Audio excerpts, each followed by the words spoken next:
Now that we know all about loading and previewing audio files, it's time to see how to play an audio file with footage, or a clip. To do that, we'll load a script, click on Load, click the pop-up, go down to Exercise Files, go to Chapter 12, and double-click on ShakeScript 01. This loads a 100-frame clip here in the viewer, and in the audio panel, we have the JET audio file. In order to play the audio along with the footage, all you have to do is come down here to the playhead area and toggle the audio playback button on. Now when you hit the playhead, the audio track will play with the footage. Okay. Now, important to note, some systems will not be able to keep the audio in sync with the clip in real time because they don't have quite enough horsepower. To solve that problem, you can render a special kind of a flipbook to disk that will contain the audio track. Then you can play that flipbook back and you will hear the audio in perfect sync with your footage. You can scrub through the footage, of course, by moving the playhead like this.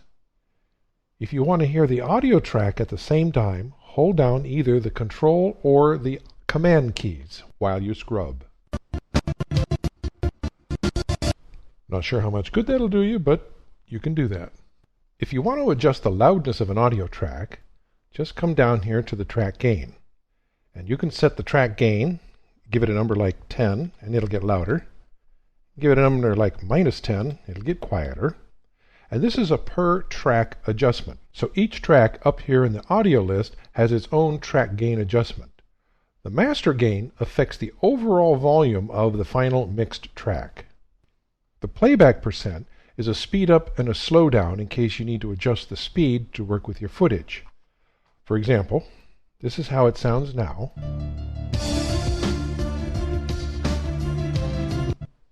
If I set the playback rate at 50%,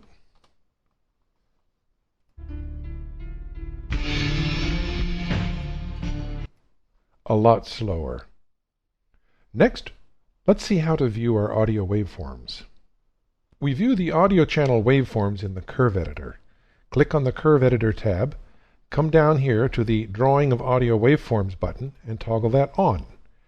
You toggle it off, you're back to looking at curves. Toggle it on, you're looking at the audio waveforms. This waveform is the mixdown of all the audio tracks that you may have loaded.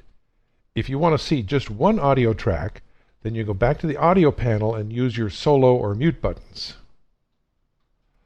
Back to the Curve Editor, let's see how to shift the timing of the audio tracks. Put the cursor up here, do Alt-Shift, and then you can drag the waveforms like that. If we go back to the audio panel, we can see that the time shift in frames has been changed. If we punch this back to 0, we can return to the Curve Editor and see that the audio tracks have been reset back to the beginning. In this movie, we saw how to play the audio track along with our footage, as well as how to adjust the gain and the playback speed of the soundtrack. We also saw how to view waveforms in the Curve Editor, as well as how to slip the timing of any audio track.